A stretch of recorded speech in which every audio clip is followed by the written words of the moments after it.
O cenário é terrível. Cenário de guerra, cenário de destruição, cenário onde toda desgraça é instalada. Imaginem dois exércitos, um de um lado, outro de outro, lutando entre si, aonde a morte toma conta. Toda desgraça, tudo aquilo que não convém, toma conta.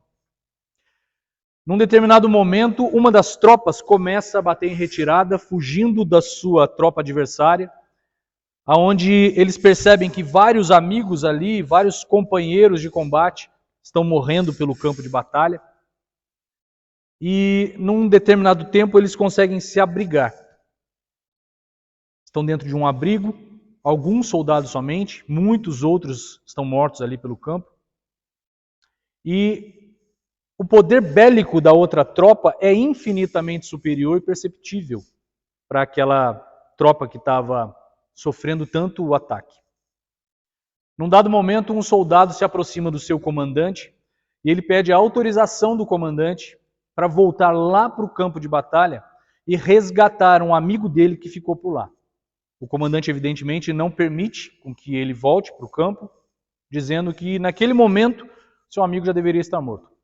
O soldado, então, descumprindo a ordem do comandante, corre novamente para dentro do campo de batalha e ficam todos indignados com aquela cena, tanto do desacatar a autoridade, quanto a ir para um fronte de batalha completamente sendo alvejado. Passado alguns minutos, o soldado volta com o seu amigo nos ombros, deposita o corpo do seu amigo na frente de toda a tropa, ao que o seu comandante o interpela e fala para ele o seguinte, que ele seria passado pela corte marcial, posteriormente seria preso por uma tolice, simplesmente por uma tolice, porque ele foi para o campo de batalha e voltou com seu amigo morto. Ao que o soldado lhe responde, comandante, verdadeiramente meu amigo está morto.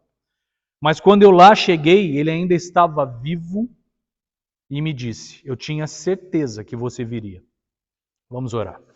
Querido Santo e poderoso Deus, nesse momento eu peço que o Senhor esteja em nossas vidas, Pai, transformando os nossos intentos, nos tornando pessoas cada vez mais confiáveis ao Teu ministério, que nós não fiquemos somente na igreja, ouvindo a palavra, mas que nós possamos usar esse canal para aprendermos, evoluirmos e levarmos, Pai, para essas pessoas que estão nesse campo de batalha, que é infinitamente superior a tudo que estamos vendo na televisão.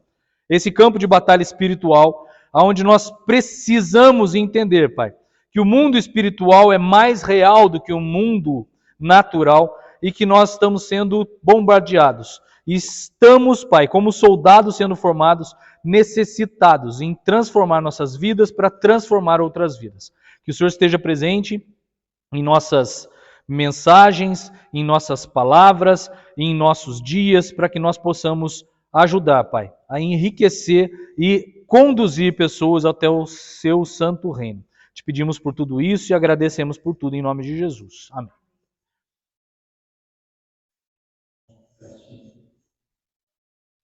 Obrigado, Alessandro. Queridos irmãos, abram a tua Bíblia no livro de Efésios, capítulo 6, por gentileza. Enquanto os irmãos vão abrindo a Bíblia, eu vou cumprimentar. Quero saber se tem algum visitante aqui na igreja hoje. Visitante? Não temos visitantes hoje na igreja. Quero agradecer aí a graça de estar aqui hoje ao irmão Alessandro pela confiança novamente depositada na mensagem que será trazida e com o intento verdadeiro de que nós possamos evoluir. Muito obrigado, Alessandro. Alessandro é uma pessoa que, sinceramente, eu sou há 3 anos adventista do sétimo dia. Depois de 30 anos praticamente em outras denominações, eu não conhecia a igreja adventista. Quando eu conheci, fui impactado pelo compromisso com a verdade e sem qualquer bajulação, o Alessandro ele tem sido na minha vida uma pessoa que é um divisor de águas. Não só ele, assim como o pastor Edson Delgado, pessoas que eu tenho no meu coração que realmente fazem a diferença em todo o tempo na minha vida. O tema da nossa mensagem de hoje é baseado no capítulo 21 do livro O Grande Conflito. Nós estudaremos sobre esse tema, mas que se intitula como A Mensagem, mas eu, de forma pessoal, quis transformar um pouco esse título de A Mensagem para As Mensagens, porque eu acho que tem algo a mais que eu gostaria de passar para os irmãos aqui, e sob oração e sob o intento de agradar o coração de Deus. Eu quero, então, dividir essa mensagem de hoje em 3 partes, para que nós possamos entender. A primeira parte, o que o livro O Grande Conflito, capítulo 21, com o título A Mensagem, nos traz, efetivamente, para que nos enriqueçamos desse capítulo. A segunda parte, eu quero falar sobre o que o mundo está nos mostrando, de acordo com isso que nós estamos vendo, inclusive, sobre esse capítulo e sobre o livro também, que é um livro, além de profético, se corrobora aí com o que tem na Bíblia, e a Bíblia é literalmente infalível, tudo que está nela literalmente bateu. E a última parte eu gostaria de apresentar para os irmãos qual é a nossa função, sendo que muitas vezes nós estamos cometendo alguns erros no sentido de comportamento mesmo. De nós entrarmos na igreja meramente, sentarmos num banco, aquecermos um banco e sairmos daqui e irmos para a rua e não levarmos o que Jesus deu como uma ordem. Então, o que o livro nos traz? Destrinchando ele em 7 partes, uma das partes do livro diz que quando houve a descoberta da revelação da verdade, e essa descoberta da revelação da verdade, a verdade se compõe em 5 pilares. Deus é a verdade, Jesus é a verdade, o Espírito Santo é a verdade, os mandamentos de Deus, a Bíblia diz que são a verdade, e a própria Bíblia, a palavra de Deus também é a verdade. Então, destrinchando e percebendo qual é a verdade, inclusive falando sobre o sábado, enfim, que não é nenhuma origem, verdadeiramente, de um povo adventista. O sábado foi originado pelos batistas, que nos ensinaram, e a partir daí, com o tempo, nós nos mantemos, e alguns batistas se desviaram disso. Eu quero até dar um testemunho pessoal depois de um rapaz aqui de Osasco, que é da Igreja Batista, e depois de uma conversa nós tivemos aí uma surpresa muito positiva quanto a isso. Depois que eles descobriram a revelação da verdade, os mileritas sentiram que não era, que eram aqueles, só para explicar para quem estiver assistindo pelo YouTube posteriormente, mileritas são aqueles que seguiam Guilherme Miller, aonde foi um dos fundadores ali da Igreja Adventista, foi uma das pessoas que destrinchou o livro de Daniel, que saberia de uma profecia futura, que era a volta de Jesus Cristo. Ele interpretou de uma forma um pouquinho equivocada, mas ele criou um grupo onde eles faziam estudos sem com que houvesse intenção de tirar das igrejas aquelas pessoas, que é um dos melhores intentos que existe. É você falar do ministério de Jesus, falar da vontade de Jesus Cristo, mas com que as pessoas sejam usadas lá onde eles estão. Então imagine só uma pessoa com o conhecimento que nós temos, por exemplo, dentro de uma igreja católica, dentro de uma igreja espírita, que se podemos dizer igreja, mas enfim, dentro de um templo, um centro espírita, por exemplo, ou dentro de qualquer outra denominação evangélica também, que não tem esse conhecimento. Eu, dando esse testemunho, tem um rapaz aqui na região de Osasco, que ele tem uma oficina onde ele faz adesivação de carros. E a empresa se chama Kadosh. Ele fez em homenagem ao Apocalipse e o Kadosh. E o apelido dele é Kadosh, se eu não me engano, o nome dele é William, se eu não me engano. E eu conversei com ele, nós fomos dar um treinamento lá para os funcionários dele, na comportagem. E nessa conversa que eu tive com ele, eu comecei a falar com ele sobre o sábado. Passado alguns meses, eu estava com interesse de adesivar o meu carro.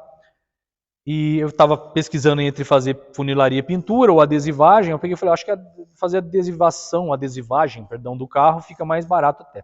Liguei para ele disse que o preço praticamente seria o mesmo, não compensaria, porque eu vivo com o carro na rua. Aí ele me falou assim, Douglas, só deixa eu te passar uma coisa, o meu atendimento agora é de segunda a sexta. Que depois que eu conversei com você, eu fui orar a Deus, eu continuo na Igreja Batista, mas eu guardo o sábado. Então, assim, quando a gente entende o poder sobrenatural que existe no sábado, que em Gênesis, inclusive, fala também que o sábado foi santificado, ou seja, ele se igualou a Deus, a Jesus, ao Espírito Santo, a tudo que é santo, a tudo que é separado, nós entendemos a importância do sábado. É uma afronta que nós fazemos a Satanás e a todo o universo dizendo, eu confio no que Deus vai fazer por mim. Eu confio que Deus vai cuidar de mim. Uma das maiores nações que existem no planeta, que hoje, inclusive, está sendo atacada, mas sairá vitoriosa, nós sabemos disso, que é Israel, guarda o sábado. O país inteiro para o sábado. E não tem ninguém de lá que trabalhe no sábado, por exemplo. Isso é muito profundo. Então, entendendo, no primeiro tópico aqui, do que diz no livro, o que foi de conteúdo, de intento daqueles homens, era preparar uma classe bíblica, estudarem mais sobre as profecias, sobre a volta de Jesus Cristo, sem com que houvesse interesse de montar uma igreja inicialmente. E eles comparavam o comportamento da igreja daquela época com a igreja do primeiro século, onde existia lá Pedro, onde existia Mateus, existiam todos aqueles grandes discípulos de Jesus Cristo, né? No segundo tópico, não houve tentativa de roubar as ovelhas, mas houve muito estímulo de que as ovelhas obedecessem o que está em Marcos 16,14, que é o ide. Ide por todo mundo e pregar o evangelho a toda criatura. Que é onde muitas vezes, dentro das igrejas atuais, nós não vemos isso. Vemos pessoas que têm timidez, ou por uma série de coisas que são meramente ataque sobrenatural, ataque demoníaco. A pessoa não consegue desenvolver, por exemplo, a comunicação com pessoas que estão aí fora. Quero só deixar uma coisa registrada. Hoje de manhã eu vi no jornal, agora esse número já deve ter aumentado. Nós estamos no dia 15, né? 15, inclusive hoje é dia do professor, né? Parabéns aos professores, 15 de outubro, professora, parabéns. Hoje, 15 de outubro, tinha de manhã, eu não vi mais o jornal depois disso, 3.500 pessoas mortas. Se nós somarmos todos os mortos em guerras bélicas, nós temos uma quantidade muito expressiva de humanos mortos. Mas nunca se matou tanto, muito além das armas, nunca se matou tanto quanto o nosso silêncio mata.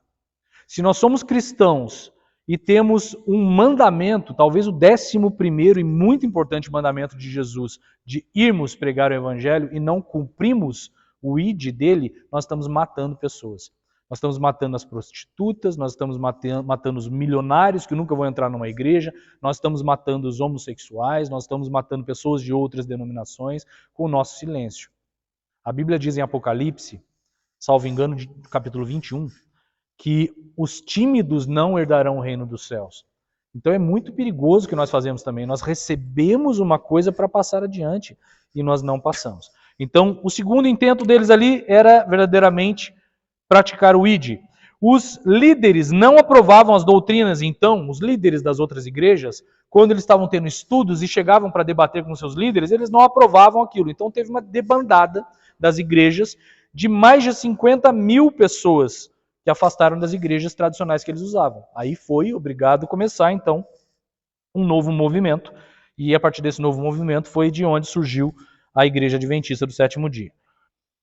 Só um outro detalhe também que eu quero dizer, para quem estiver assistindo no YouTube, até porque quem é adventista sabe disso, nós não somos uma seita, nós aceitamos Jesus, né? Nós aceita. Num português bem chulo. Mas nós não somos uma seita, apesar que seita ensina o que é diferente, se nós ensinamos o que é diferente na língua portuguesa, então, se a definição é essa, nós não nos incomodamos com isso. Nós somos uma igreja de portas abertas, e o nosso intuito é meramente ensinar as pessoas a obedecerem a Deus. Se prostrarem aos pés de Deus. Ninguém mais é digno disso. E é isso que a igreja ensina. Infelizmente, de forma muito sutil, Satanás coloca na vida e na cabeça das pessoas, na mente das pessoas, um outro comportamento, onde as pessoas passam a ter, então, o hábito de se prostrar a outras coisas. Seja um filho, seja um carro, seja uma imagem, enfim, muitas coisas estão acontecendo de muito negativo e as pessoas não percebem. A maioria das pessoas não quis se afastar, no caso das igrejas, agradando então os seus liderados. Em Isaías 5, 20, versículo 20, diz assim, que as pessoas transformaram a luz em trevas e as trevas em luz. Então, o comportamento dentro das igrejas foi justamente para poder agradar os líderes. Então, eu prefiro agradar o meu líder, agradar a minha panelinha, agradar o meu corpo que eu tenho aqui, os meus hábitos daqui, do que seguir a vontade de Deus. É por isso que a gente tem tanto problema com o seguir a vontade de Deus. Outra questão também, entrando lá no texto base que nós estamos, que é o Efésios 6, a partir do verso 10 a 13, diz assim, a nossa luta não é contra a carne e nem contra o sangue, mas contra os principados e potestades do ar. Baseados nisso, se nós percebermos, por exemplo, o que acontece ali no Hamas, por exemplo, o que o Hamas está fazendo, hoje eu vi um vídeo bastante assustador e desanimador, se nós pensarmos de forma humana e meramente humana, um vídeo onde 2 soldados israelenses estavam sendo queimados vivos e ali foi. Crianças estão sendo mortas, queimadas vivas também. Além de serem todos os tipos de maldades aplicados dentro desse povo que está ali sofrendo, né? E também não só eles, mas os palestinos também, que são os vítimas também. Hamas seria equivalente a um PCC aqui de São Paulo, ou um Comando Vermelho do Rio de Janeiro. É uma facção criminosa que tem ali dentro. Não é para generalizar o povo, claro. Mas quando nós olhamos aquilo, e se nós lembrarmos do que Jesus falou lá na cruz, ele diria o seguinte do Hamas: eles não sabem o que fazem. Eles não sabem o que fazem. A luta que tem ali não é contra eles verdadeiramente, é contra os principados e potestades do ar. E nisso, de que forma eu, sendo uma mulher, por exemplo, ou sendo um homem desarmado, como é que eu posso intervir com uma guerra daquela? Através de jejum, através de oração, através de clamores, através de uma intercessão forte para que aquilo lá acabe. Mas vamos lá. No próximo tópico, que é o tópico 5, a falta de profundidade dos crentes os torna sem a convicção necessária que conduz ao arrependimento. Em Mateus 17, tem aquela passagem que Jesus Cristo fala assim: se vós fordes como um grão de mostarda, pede para o monte sair daqui e ir para lá, que o monte irá. Quem lembra dessa passagem? Quem acredita nessa passagem? Quem falou foi o próprio Jesus. Mas é no literal ou não? É figurado? Literal? Então você consegue, irmãs? Como é que está a sua fé aí? Vou pedir para você mexer um pouquinho só o vaso. Não precisa nem montar de daqui para lá. O vaso. Não é nenhum monte. O que Jesus está falando? Jesus Cristo pregava na Palestina.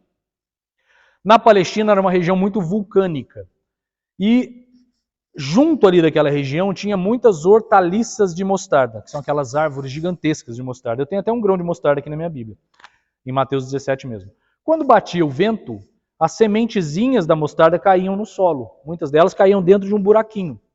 Quando então batia a tempestade lá, a partir da erupção do vulcão, aquela tempestade subia, vinha uma chuva de pedra de todos os tamanhos e um montezinho muitas vezes era formado em cima dali do buraquinho, aonde estava uma sementezinha. Quando a semente ia querer começar a crescer, ela se deparava com um monte de pedra em cima dela, que não é o natural. O natural dela seria a terra, que é mais fácil de passar. Ela se deparava com um monte de pedras.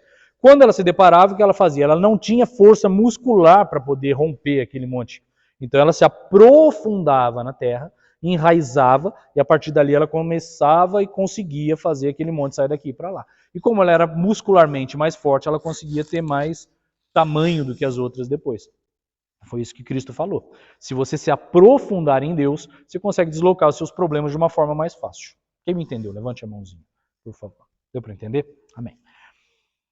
Então, dentro disso, vem depois o que está no capítulo 21, falando sobre as 3 mensagens angélicas. Eu tenho, então, profundidade espiritual. Ok.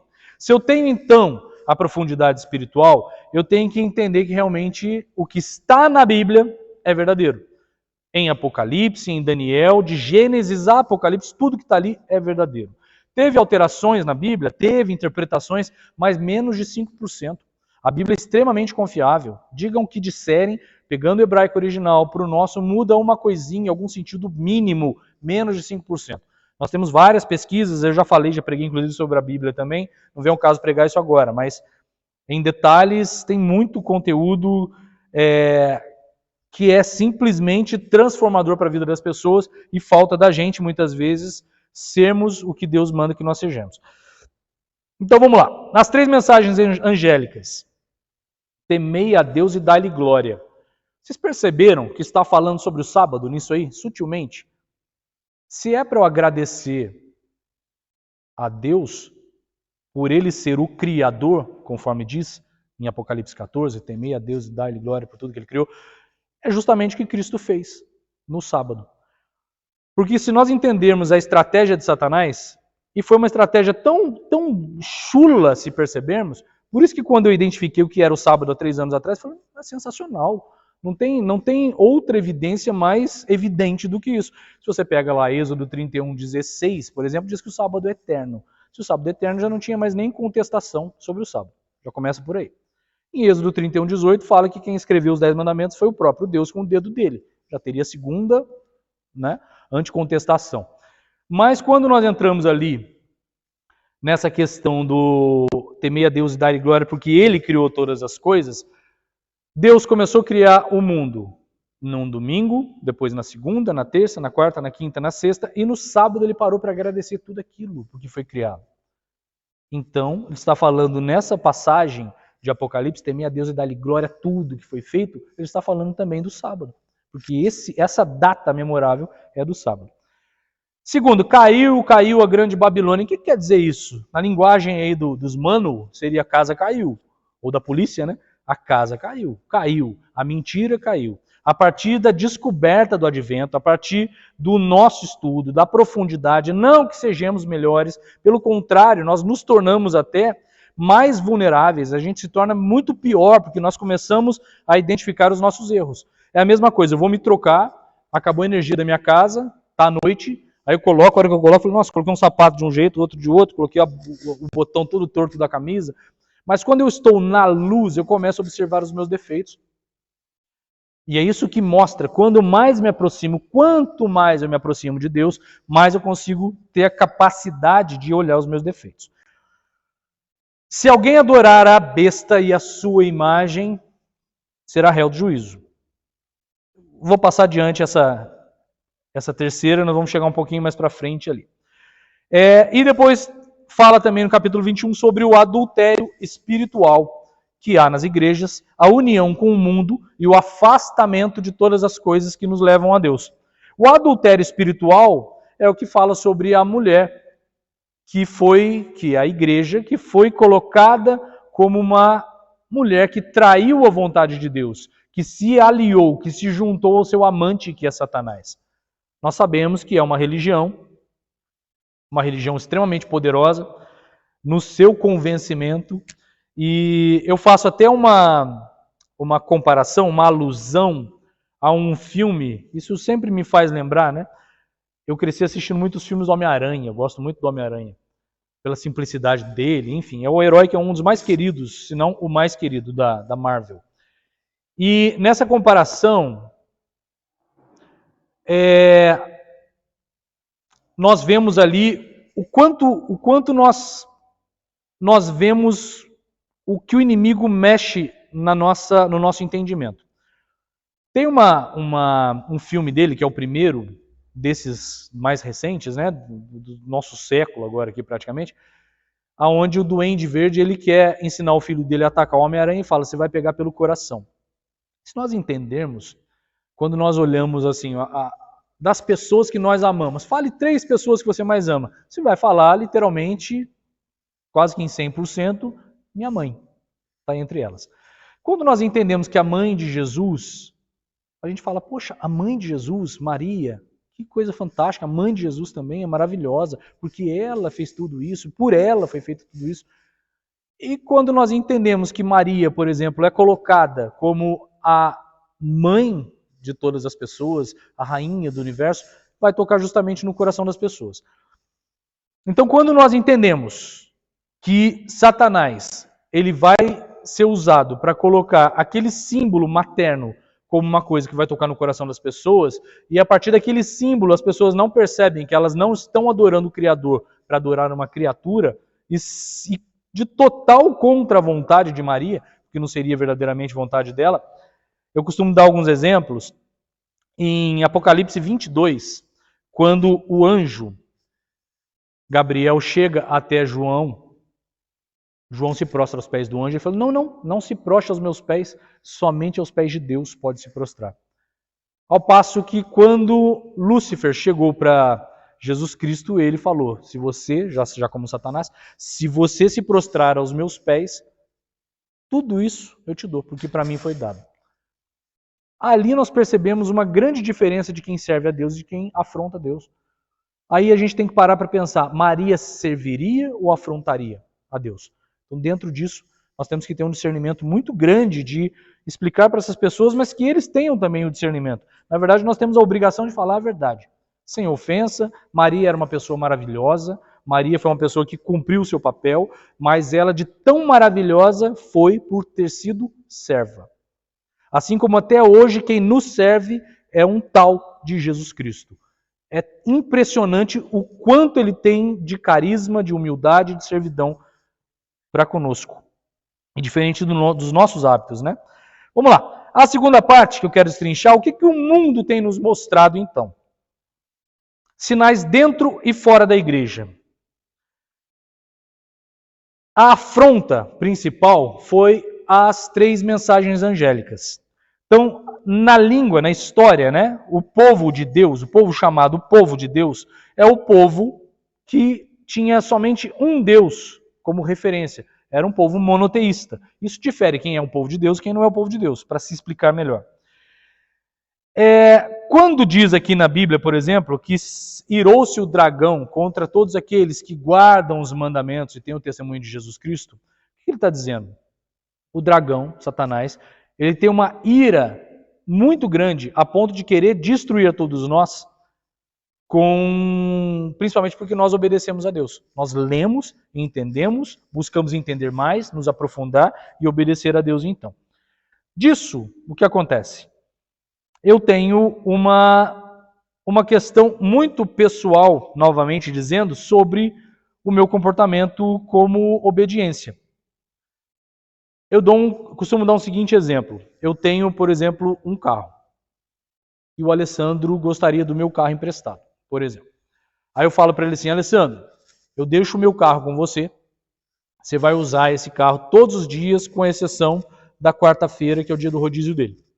Aí o Alessandro vai usar lá, ele usa de quinta a terça-feira, todos os dias, não usa nos dias de rodízio, mas passado um tempo ele amorna e começa a usar nos dias de rodízio. Ele começou a me afrontar. A partir desse distrato, eu posso pegar o carro de volta sem qualquer questionamento. Mas se, por exemplo, nós temos que entender também, se eu, por exemplo, liberei o carro para ele nas mesmas condições, mas chega numa quarta-feira, ele está com um filho adoecido, por exemplo, ele precisa correr para um hospital e ele usa, ele não me afrontou. Então, quando nós entendemos a grandeza que é o sábado, mas nós podemos servir algumas pessoas em ocasiões especiais, né, e diferenciadas, sem estarmos afrontando a Deus, é só nós termos esse discernimento. Isso não faria mal algum para nós, até como adventistas. A Bíblia fala também, o mundo tem mostrado para a gente, o que se corrobora com a Bíblia, que nos últimos dias seria como nos tempos de Noé. As pessoas estariam festejando, comemorando e o mundo acabando. Aos poucos o mundo se desfazendo. E nós estamos vendo muito isso acontecer. Muitas vezes nós nos pegamos também com uma falha muito grande em querer agradar as pessoas. E a Bíblia fala, antes agradar a Deus do que os homens. Eu me lembro de uma situação onde eu fui convidado por uma amiga minha a participar de um evento onde tinha um rodeio. E eu falei, eu vou lá. Eu fui nesse rodeio. Vou lá, não vou fazer nada de errado, não vou comprar, não vou vender. Teve tanta confusão naquele lugar, tanta confusão, que eu me lembrei de Salmo capítulo 1. Não se assentei na roda dos escarnecedores. E quando a gente ouve isso, muitas vezes a gente conota que não são pessoas que nós amamos. São pessoas fora da igreja, ou fora do nosso métier social. são pessoas que são além de nós. Mas não, muitas vezes a roda dos escarnecedores são pessoas que fazem parte da nossa vida. São parentes, é pai, é mãe. Muitas vezes pessoas assim estão nos levando para uma perdição que nós não estamos percebendo.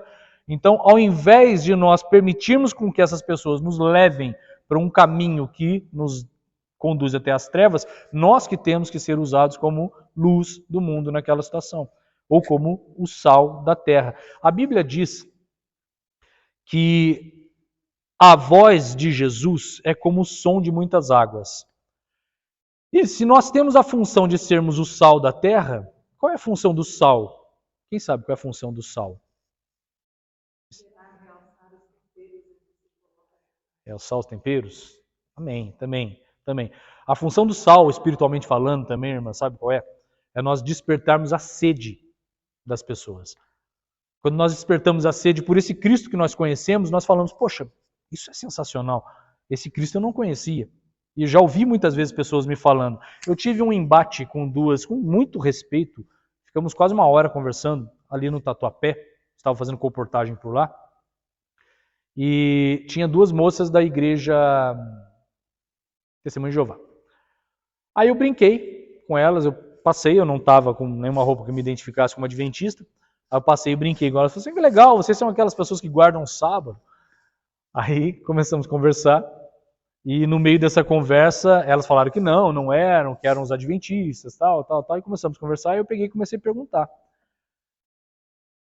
Aí, num dado momento, elas me falaram assim, Jesus Cristo, ele quebrou o sábado. Jesus Cristo, ele aboliu o sábado. Eu falei, tá. Mas vocês não acreditam que Jesus Cristo é Deus? Não, Jesus Cristo não é Deus. Jesus Cristo é criatura. Eu falei, mas que afronta então dessa criatura, né, que é Jesus Cristo? Se Deus deu um mandamento, como é que essa criatura fez de quebrar o mandamento de Deus? Já não está errado isso? Ele não está tendo a mesma postura que Lúcifer teve? Aí elas começaram, pararam para pensar, depois eu falei assim, e outra, a Bíblia fala que ninguém deve aceitar que se prostre aos pés dele se não for um Deus. Jesus Cristo aceitou. Aí a moça falou para mim assim, isso não aconteceu. Eu mandei para ela mais de 10 passagens mostrando que Jesus Cristo aceitou que se prostrasse aos pés dele. Então, muitas vezes, com uma forma muito sutil, a gente vai lá, planta, nós trocamos o WhatsApp, depois eu fui bloqueado. Mas a semente foi lançada. Mas eu mandei a mensagem que eu tinha que mandar. Então, se Jesus Cristo, ele é criatura e ele quebrou o sábado, ele é tão herege quanto Lúcifer. Ele é tão herege quanto Lúcifer. E surgiu na hora essa conversa ali. Foi uma coisa muito sobrenatural também. Então, outras coisas também. Nós temos guerras e rumores de guerras. Estamos aí aos pés, para quem não sabe, eu fui militar da aeronáutica, em Guaratinguetá. Se vocês derem um Google, logo mais, não agora, né, mas logo mais vocês derem um Google, vocês vão ver que quem tem de 18 anos a 41 anos de idade pode concorrer a uma vaga sem concurso na aeronáutica, que eles estão selecionando 500 pessoas para protegerem o espaço aéreo do Brasil. O que quer dizer isso? Não precisa pensar muito, né? O que quer dizer isso? Rumores de guerra. Então nós estamos passíveis, até um Brasil, que é uma nação até fraca, belicamente, comparado com a Rússia, comparado com os Estados Unidos, com China, nós somos muito fracos belicamente, que já está se cogitando uma possível terceira guerra mundial. Então, se já estão contratando para salários acima de 5 mil reais, isso está no Google, vocês podem ver que realmente a coisa pode cumprir o que está sendo escrito na Bíblia há muitos séculos, né? Sinais no sol. Quem aqui dos irmãos viu que apareceu no mês passado sinais no sol? Alguém viu? Coloca lá no YouTube, sinais no sol. A NASA identificou manchas no sol 4 vezes maiores do que o nosso planeta Terra. A gente consegue ver a olho nu os sinais no sol. Aí você pega lá Lucas 21, eu não anotei aqui, mas é Lucas 21, 25. Eu não anotei, mas eu lembrei. Lucas 21, 25. Diz assim, que na volta de Jesus Cristo haverá sinais no sol. Aí até um pastor conversou comigo, uns 15 dias atrás, e ele falou para mim assim, mas esse sinal do sol já foi cumprido. Não pode comparar esse sinal que está aparecendo agora com esse sinal que já foi cumprido. Eu falei, pastor, o sinal que foi cumprido é singular. Mas outro sinal dá plural. Então, assim, os sinais, aparecerão sinais no sol. E eu não posso limitar, colocar Deus numa caixinha, não querendo afrontar pastores, mas eu também boto meu joelho no chão para que o Espírito Santo fale comigo, eu não posso colocar Deus numa caixinha. Se ele quiser colocar quantos sinais quiser no sol, ele coloca. Até porque na Bíblia está escrito sinais no plural, não está no singular.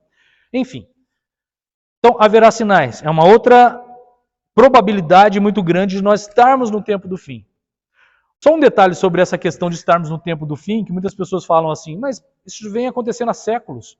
Há séculos, estamos falando há séculos. Não importa quando Jesus vem, importa como nós estamos. Porque eu tenho uma vida limitada, Jesus não. Eu tenho uma vida limitada que vai acabar. Se ele não vier daqui nos próximos 10 anos, quiser vir daqui nos próximos 5.000 anos, eu não vou viver 5.000 anos. Então eu tenho que estar na linha para que eu não perca a minha salvação. Os falsos profetas. Nós temos aí diversos falsos profetas, diversas pessoas se dizendo Jesus Cristo também. Nós temos aí um Henrique Cristo no Brasil, nós temos nos Estados Unidos. Tinha um também que era um pastor, inclusive adventista também, que se dizia Jesus Cristo. Não sei se vocês souberam. Se pesquisar isso também vocês vão ver que tinha um que ficou maluco e foi fazer tudo isso aí. Enfim, chuvas, os desastres naturais. Aqui no Brasil, no sul do país, nós tivemos aí, a última informação que eu tive, foram quase ou em torno de, eu não lembro mais se é mais ou menos, 90 cidades debaixo d'água. O que é isso, gente? 90 cidades debaixo d'água. É sobrenatural demais o que está acontecendo. E outra coisa é o povo que é ignorante. O que é o povo ignorante? É o povo que ignora. É do verbo ignorar que eu quero dizer. É o povo que ignora. Ainda que você fale, ainda que você prove, o povo vai ignorar. Em Levítico capítulo 5, verso 17, está escrito assim: E se alguma pessoa pecar e fizer contra algum de todos os mandamentos do Senhor, o que não se deve fazer, ainda que não soubesse, contudo, será ela culpada e levará a sua iniquidade. Que pesado, né? Então não adianta eu dizer assim, mas eu não sabia. Eu não sabia. Eu lido, por exemplo, com parentes meus, que o tempo todo falam eu não sabia. Me foi ensinado diferente. Mas agora está sabendo. Agora está sabendo. Então, ainda que a gente pense, o que nos preocupa, o que nos deve preocupar, e com isso mudar a nossa postura, que vamos entrar nesse tópico 3 agora para finalizar, que deve mudar a nossa postura, é intensificarmos a nossa quantidade de jejum, nossa quantidade de oração, de intercessão pelas pessoas que ainda estão vivas entre nós.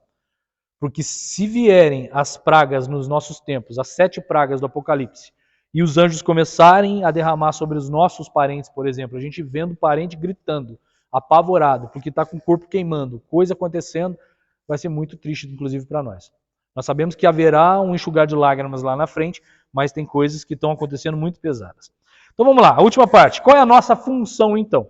Nós sabemos que lá em Marcos 16, 14, Jesus Cristo disse para nós irmos por todo mundo e levarmos o evangelho a toda criatura, né? Então, a nossa preparação para isso. Lembra que Jesus, quando ele foi preparar-se para o ministério dele, o que ele fez? Jejuou 40 dias. Ficou em jejum 40 dias. Nós muitas vezes não jejuamos nem 4 horas. A gente começa a passar mal, ter vertigem, né? Então a gente tem que começar a se preparar. O que é o jejum verdadeiramente? Jejum pode ou não beber água? Pode ou não? Eu quero fazer 10 horas de jejum. Posso ou não beber água? Fala aí, professor. Está com a língua coçando para falar. Pode ou não?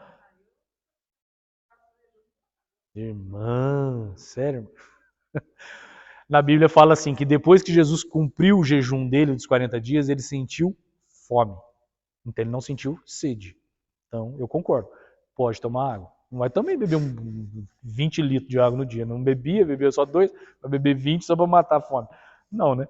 Mas é realmente tomar água, se hidratar, mas ficar naquele tempo jejum de tudo, de Facebook, de Instagram, de tudo, e é um jejum de um tempo, aquele dia é o meu intervalo para falar com Deus, para me humilhar a Deus.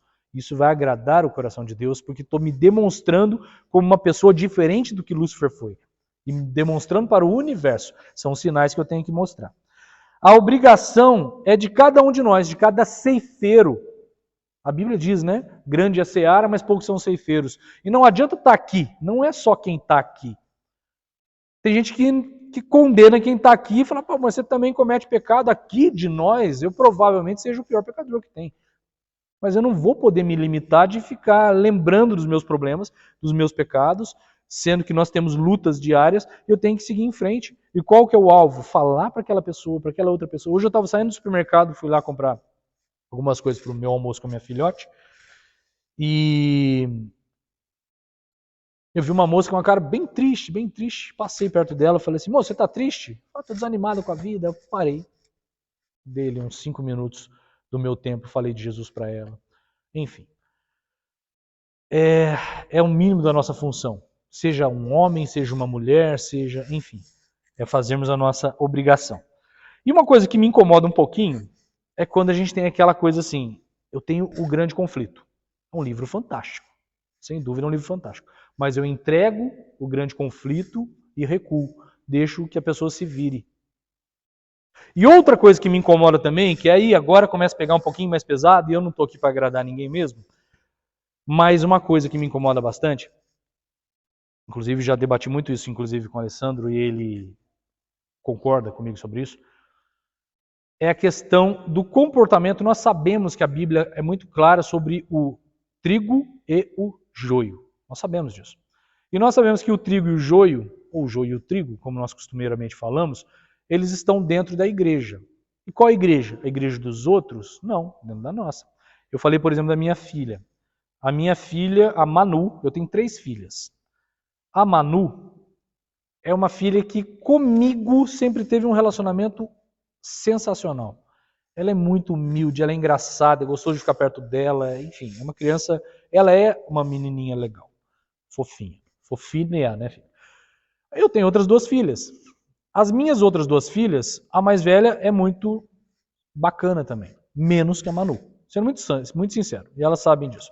A minha do meio já não é, já era de me afrontar, por coisas que eu não via a mim como culpado. Eu sempre fui um pai que procurei entender, procurei conversar. E eu via a minha filha do meio sempre me afrontando. Umas afrontas que não cabe nem falar aqui, mas coisas sérias, muito sérias, inclusive. E que eu passei a entender nesse discernimento de ter 3 filhas? Que eu não posso ficar olhando o filho dos outros achando que o outro tem defeito e os meus não têm nenhum defeito, sendo que tem sim.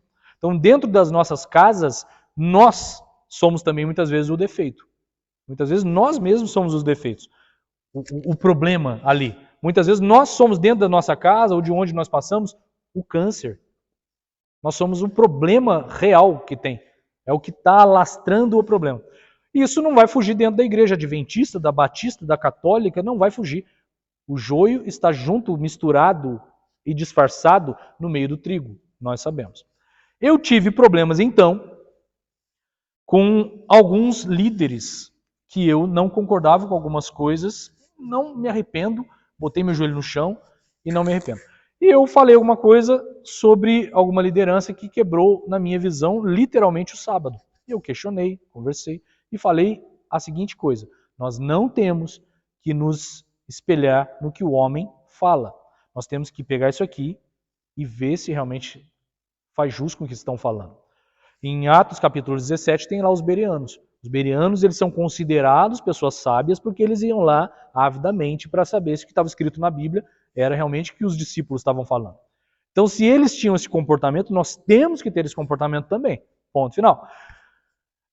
Dito isto, eu tive problemas com alguns, na verdade com um só, com um ancião da igreja. E o que eu posso pensar desse ancião? Se o ancião concorda, se essa pessoa que se diz ancião, né, se ele concorda com a quebra de um sábado, por exemplo, sistemático, recorrente de um pastor, porque está acima dele, ele não serve para ser um ancião adventista. Não serve.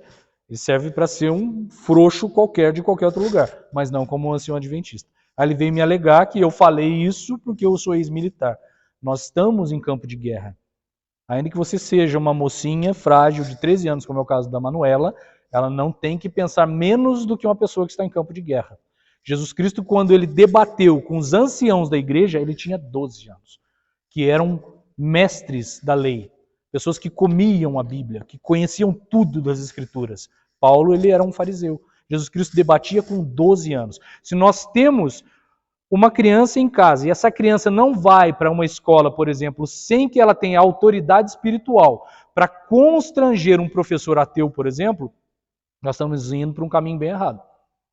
Eu acho que a criança, ainda que seja pequena, como a Manuela, que tem 13 anos, já é uma pré-adolescente, não é tão pequena, mas uma pessoa que seja um adolescente, seja um adulto, se não constranger, inclusive, as piadinhas de um ateu, ele está indo para um caminho muito perigoso, uma seara muito perigosa. Se nós, então, pregamos o evangelho às pessoas e as pessoas não aceitam, o que diz lá em Lucas 10? Bate a poeira do seu calçado e sai. Já foi feita a sua parte. Eu já falei, fui ali. Então, nós não temos mais o que falar sobre isso, né? A Bíblia também diz lá em Romanos 10, 14, como saberão de mim se não há quem pregue? A minha função é aprender e difundir. Eu estou lá na frente de um caixa do supermercado e eu pedir para Deus estratégias para poder iniciar o assunto. E nesse início de assunto, conquistar pessoas. Para que nós tenhamos igrejas abarrotadas de pessoas sedentas pela verdade. Mas são maus testemunhos, são conivências e são inclusive panelinhas que é o que fazem as pessoas se afastarem. Não adianta nós termos aí 1000 conversões e 1200 apostasias. Não adianta. Nós estamos perdendo para Satanás por causa de comportamento nosso.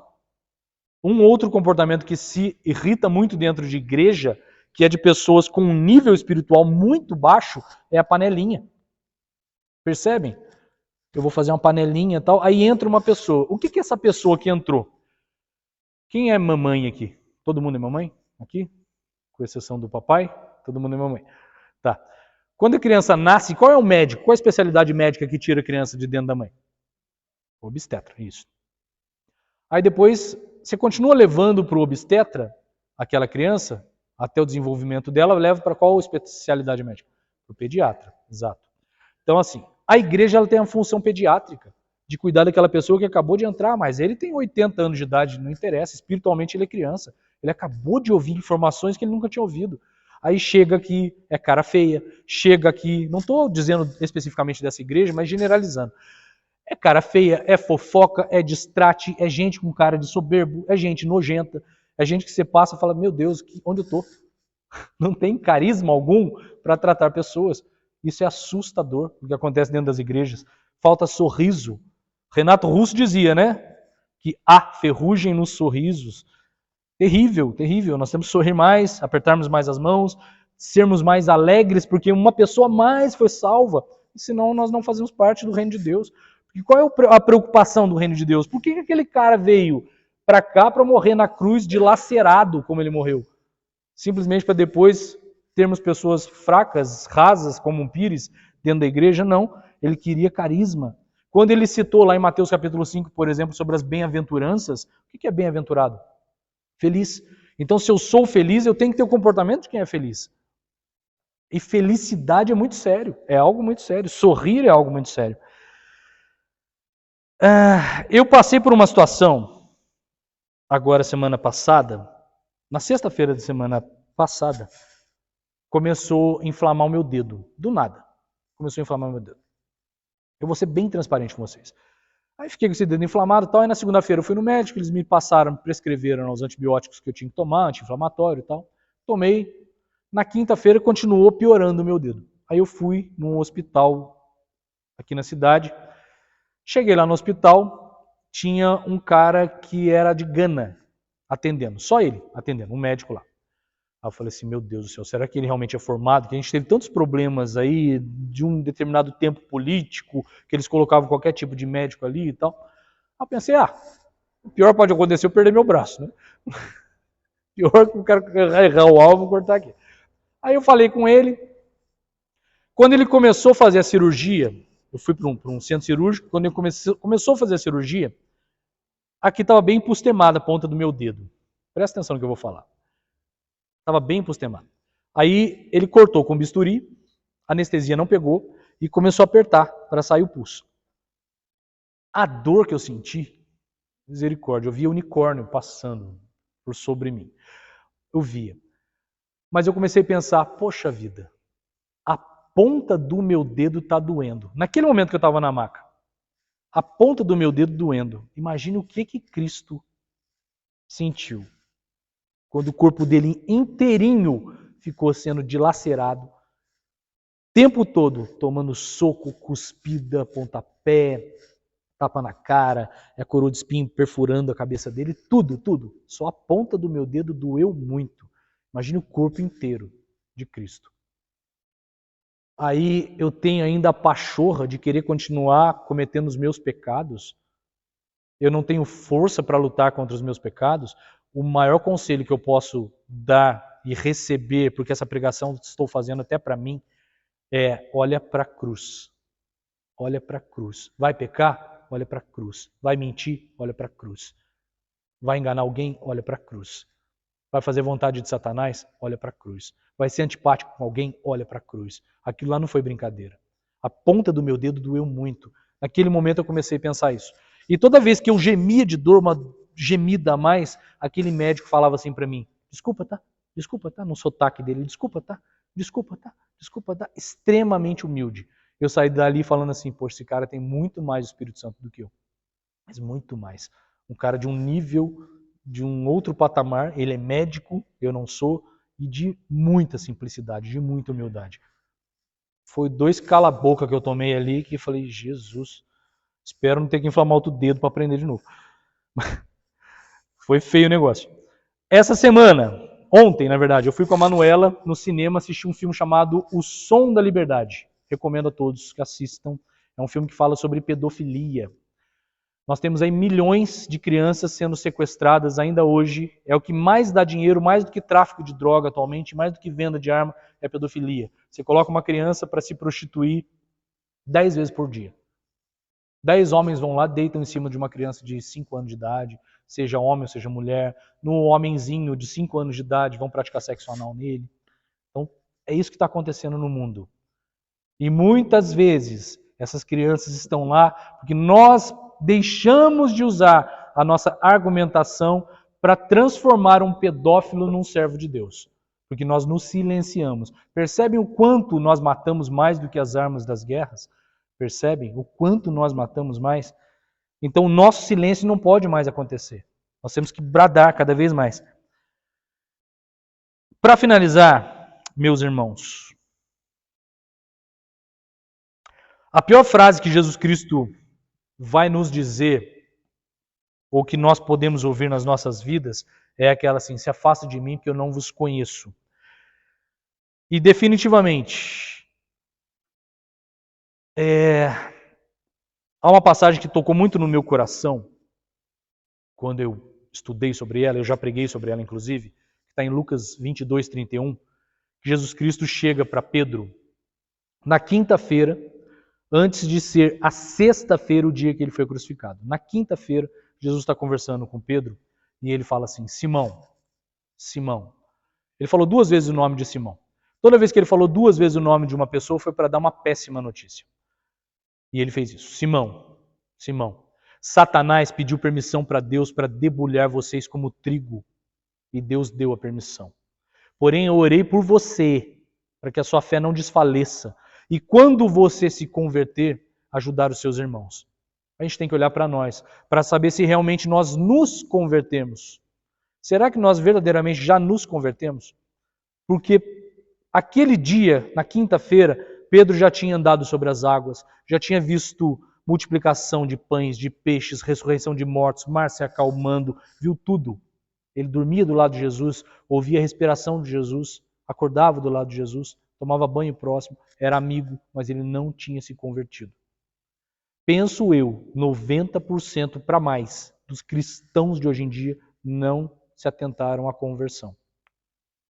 É fácil eu receber propostas para trabalhar como adventista ou como pregador, não só nessa igreja ou qualquer outra igreja como pregador. Eu me atentar à proposta, mas não ao propósito. É muito fácil. As pessoas estão cada vez mais materialistas. As pessoas estão procurando não somente agradar o mundo, mas eles, quando vão procurar a Deus, eles procuram as bênçãos de Deus, sendo que o correto seria procurar o Deus das bênçãos. A partir daí ele vai te dar o que ele acha que ele tem que te dar, porque você é amigo dele. Enfim. Para finalizar agora definitivamente, em João 20, verso 7, há uma passagem que diz que o lenço que cobriu o rosto de Jesus Cristo estava dobrado num lugar à parte na sepultura quando o encontraram. O que é esse lenço dobrado num lugar à parte? Na tradição judaica, eu sou um judeu, eu estou ali almoçando, eu tenho um escravo aqui atrás, ele não fala meu idioma, 2000 anos atrás. Se eu acabo de comer, eu limpo a minha boca com lenço e jogo o lenço sobre a mesa. O escravo sabe que pode mexer nos utensílios, porque eu não volto mais. Mas se eu deixo como sinal, coloco o lenço dobrado em cima da mesa e saio, ele não mexe, porque ele sabe que o Senhor vai voltar. Todos os sinais possíveis Jesus deixou para nós. Ele não deixou a nós sem nenhuma informação, nos deixou com muita informação para dizer que Ele está conosco, que Ele voltará, que todas as guerras serão vencidas e que Ele precisa de cada um de nós.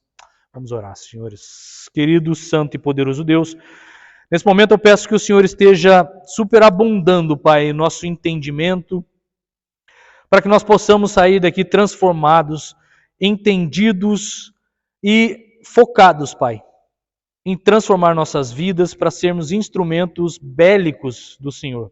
Que nós possamos afrontar a Satanás, fazendo com que a sua proteção recaia sobre nós e que nós possamos, sem medo, Pai, falarmos do Senhor por onde passarmos. Que nós possamos resgatar pessoas para colocarmos essas pessoas juntamente conosco no plano de salvação.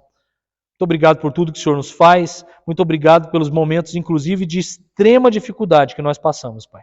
Nós precisamos do Senhor, da Tua manifestação, da Tua glória, e que o Senhor nos traga a sabedoria que nós precisamos para poder conduzir os nossos dias. Te pedimos tudo isso e te agradecemos por tudo, Pai. Em nome de Jesus. Amém.